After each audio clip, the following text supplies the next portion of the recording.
Today we're diving into a tough but unfortunately very common challenge: infidelity. Can your relationship survive it? Let's talk about it. I'm Dr. Nazanin Moali, a clinical psychologist, certified sex therapist, and host of the Sexology podcast. I'm starting with a question one of you sent me. Let's read it. My wife cheated on me with a coworker whose office is literally right across from hers. There is a lot of backstory. I wasn't meeting her emotional needs, and also I was avoiding sex because I was dealing with erectile dysfunction. Now she's remorseful and keeps saying she's realized the grass isn't always greener. She admits she was chasing an emotional high after feeling neglected for so long. But honestly, I'm having a hard time moving past it. The mental image of her with someone else are brutal. Sometimes I can't even look at her without feeling sick. At the same time, I still love her deeply. We've both hurt each other in different ways, and we have two beautiful kids. I'm 37, she's 34, and we've been together for 9 years. Dr. Moali, do people actually get past it? Can a relationship really recover from something like this? First of all, I'm so sorry that you're going through it. Seeing your partner, discovering your partner with someone else can be very traumatic. It can take a while for you to recover. But there are few signs that would show that if your relationship has this characteristic, it might survive. Number one is, what been the history of the relationship between you two been? People cheat for a number of different reasons.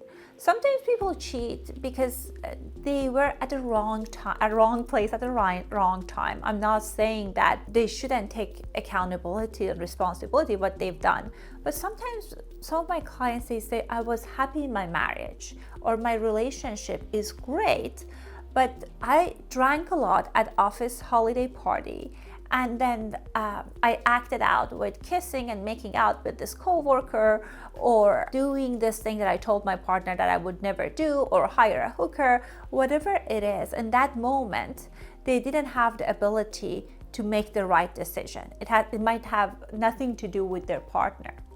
But sometimes it's byproduct of what's happening and what's not happening in our relationships. For example, that I have many couples that they say that they've been in sexless relationship for years. They had some conversations about tackling it. Maybe they made an effort to change things around. Maybe they had couple times more sex, but it wasn't the connection that was leading to a healthy, sustainable relationship. Therefore, they made a decision to act on that desire.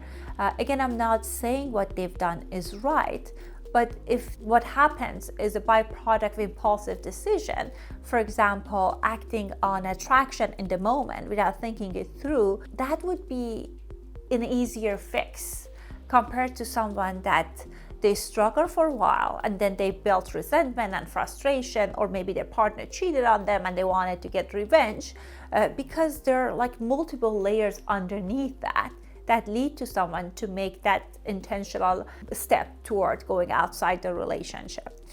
So if that's a kind of impulsive action, it's often an easier thing to fix. Of course, the partner needs to commit to making changes, but it is easier. We're going to talk about it more on point 3. Second factor is that whether your partner came forward with sharing that they went outside the relationship and they cheated on you, or they got caught. Many of my clients, they tell me that they feel remorseful for weeks, for months after having an affair, or even wanting to have an affair. I had a client that they shared with me that they wanted to go to a happy ending massage because their relationship wasn't working. They made the call, they researched it on the day of. They went there and they couldn't go through it. And they came forward talking about it with the partner. Of course, the partner was devastated, but it is a significantly different situation than if you're discovering your partner cheating on you. Because when you're discovering partner with someone else without them coming forward, they haven't still made their reflection, they haven't made the decision that they're choosing the relationship with you, and they haven't prioritized that. And sometimes when we are prematurely ending a relationship, that can get romanticized in our mind. For example, if we're having an affair and decide the person is not our person, we might be more committed to make our relationship work, versus that if we are having this intense connection with someone and somehow our partner discovers it and now they want us to put an end to it, and the other partner, the secondary partner, is pursuing us. So if the partner came forward themselves, it's more likelihood of the relationship working. But the third and final point is the most important one. It's about if they're willing to work on repair through action. Sorry wouldn't just do it. Many people say, okay, I'm so sorry about that.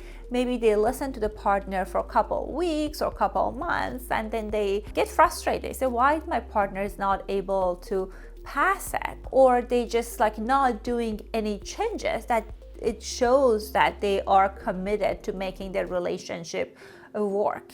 Oftentimes, if someone is committed to repairing their relationship, one of the best steps is either they do couples therapy with their partner, or they do their own individual and couples therapy. Because although I said that maybe the decision was an impulsive one, but nothing happens by accident, right? If we are an impulsive person, there is no guarantee that next time, the next situation, if we're not making adjustment in our life, we will not act on them.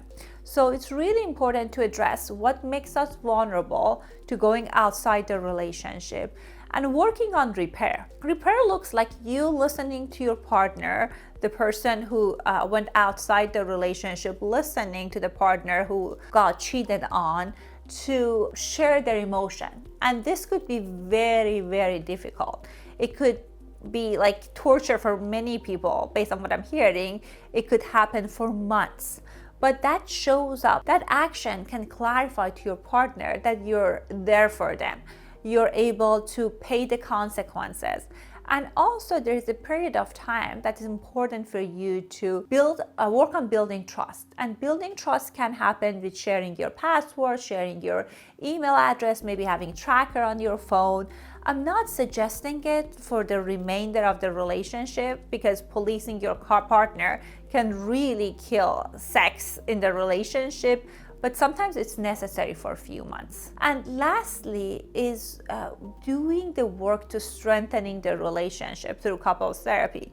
Many people are able to even create a better relationship after betrayal, but it requires intentional actions. I hope you guys found this content useful. If you've been through an affair and you were able to work through it, tell us your secret, what helped you to get through it in the comment. Thank you so much for watching, and don't forget to subscribe to our channel.